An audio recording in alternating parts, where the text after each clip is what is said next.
and the struggle of things, and we recognise, yes, we know that, and at this time in loss, but also Rowland in the journey of his life, all the ways that he broke through the barriers with his heart and opened up life.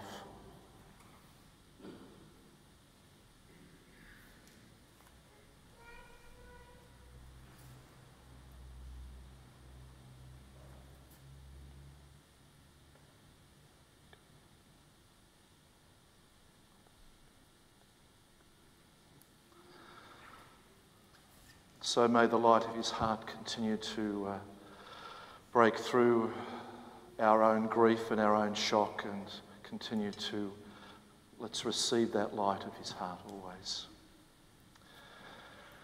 And we invite Genevieve now to sprinkle blessed water, which reminds us of that hope of new life and all the purification of his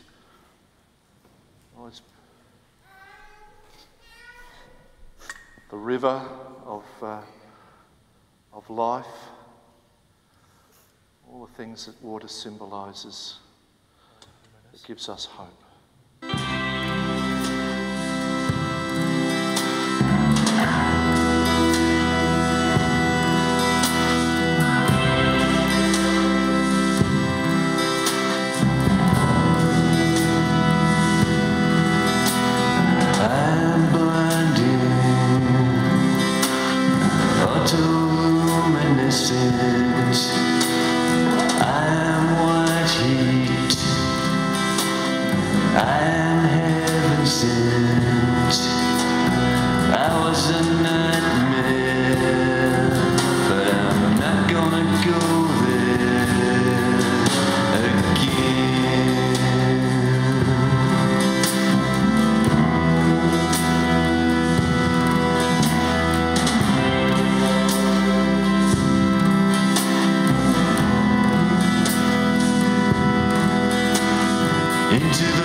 Into the darkness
We now begin a time of sharing the story of his journey.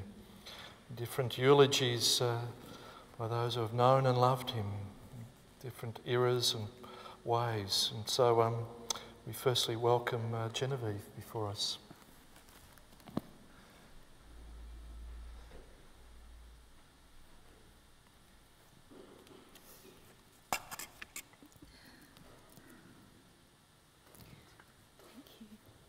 Rowland S. Howard.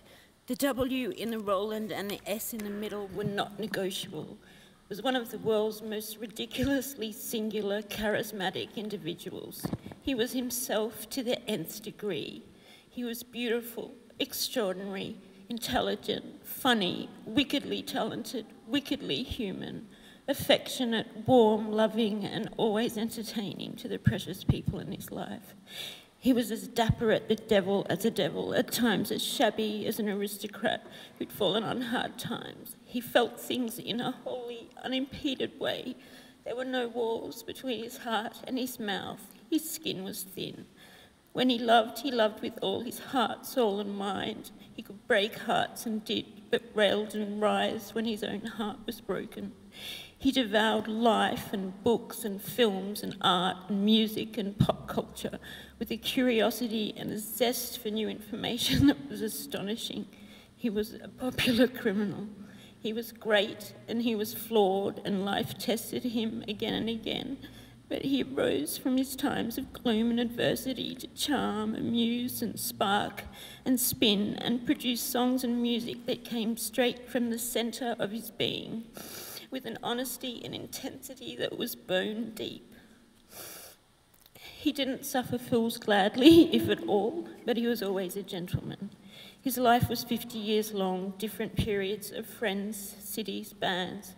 So much has happened, it'd be impossible to cover or do justice to them all. This is a eulogy, not a biography. Rowland was different, even as a baby. His mother Lorraine told me he was the only baby she'd ever seen who had a proper nose and a real laugh. Neighbours loved to come and watch him throw himself about gleefully in his jolly jumper. Even then, he loved an audience. He told me, though it's a matter of some controversy, that at the age of 10, he one day wore a black velvet suit and a bow tie to school. And later, when it became clear such a special boy wouldn't survive the rigours of Nunawading High School, he went to an arty school. There, he cut tunnels through the blackberry bushes, and his chosen subject was firework making. Whether anyone actually taught him that is anyone's guess, but his headmaster loved him, and he certainly learned a lot somewhere. He wrote Shivers at the age of 16 or 17. He started his own fanzine and was proud to tell me that he was the first person in Melbourne to own a copy of Raw Power. He played guitar like no one else. He sang like no one else. He looked like no one else. And like all truly beautiful people, he looked drop-dead handsome and sometimes runaway bizarre.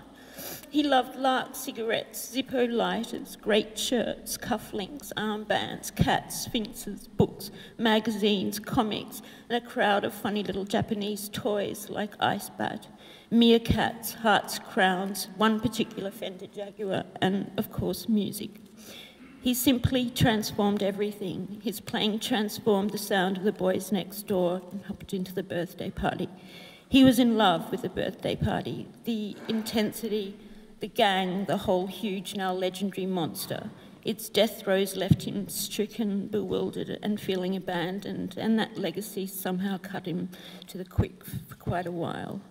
Rowland only ever wanted to play with his friends. Everyone he played with was his friend, and those who weren't became so. He was in his element playing his guitar, making his music, and he loved every band he was ever in, liked, loved and admired the talents of all who played with him.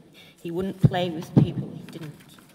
Rowland adored his younger brother Harry and older sister Angela, and the fact that they were such incredibly defined individuals themselves, all three individuals so unique. Angela for her beauty, her fierce individuality, her loyalty and capableness, and his brother Harry for his eccentricities, his cleverness, his wit, his idiosyncratic bass playing, being in crime and these immortal souls with him. He even liked all of Harry's girlfriends. he was fiercely proud of and ever delighted by his nieces and nephews, Geordie, Caesar, Catalina, Suki, Greta, and last but not least, Jane's son Tom.